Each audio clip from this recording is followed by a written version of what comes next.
Ito ay rated SPG, striktong patnubay at gabay ng magulang ang kailangan. Isang mapagpalang araw mga kapamilya, mula nang manalo ang mga gerero ay sunod-sunod na dagok na ang kanilang kinakaharap.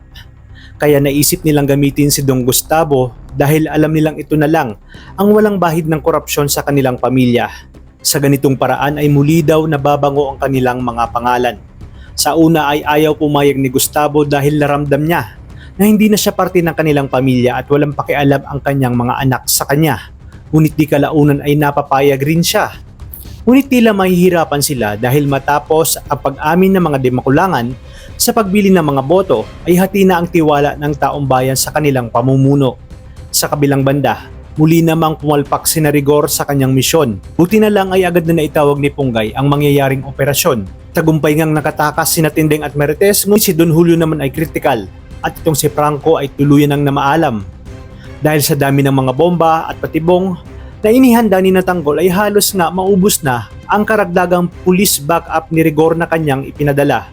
Dahil napuruhan din itong si Don Julio ay agad na gumanti si Tanggol. Napuruhan niya rin itong si Rigor. At nang makita nga ni Rigor na papalapit na sa kanya ang tropa ni Tanggol kasama si Tanggol ay muli siyang naduwag at nagpaakay sa kanyang mga kasamahan na tumakas na.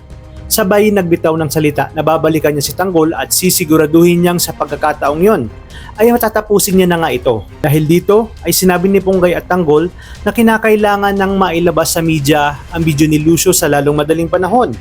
Kaya naman mabilis itong kumalat sa social media at di kalaunan ay lumabas na rin sa mga balita sa telebisyon.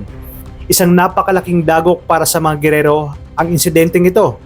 Halos di makagalaw si Miguelito ng kanyang mapanood ang video ni Lucio. Si Jackie naman ay panaysisi kay Roberto. Nanindigan si Miguelito habang kinakabahan na hindi umano siya aalis sa pwesto kahit anong mangyari. Dagdag pa niya na kaya umano nilang kontrolin at suhulan ang lahat dahil sila pa ang nasa kapangyarihan.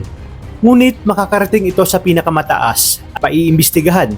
Kaya di kalaunan isang araw ay biglang susugod si Tanggol sa munisipyo upang patalsikin at bawiin kay Miguelito ang posisyon bilang mayor na dapat para sa kanya. Hindi na sila bibigyan ng pagkakataong makapagpaliwanag at agad silang huhulihin ng kapulisan at idediretso sa kulungan. Kaya naman pakaabangan natin ang pagbawi ng ating bida sa kanyang posisyon na dapat naman talaga para sa kanya.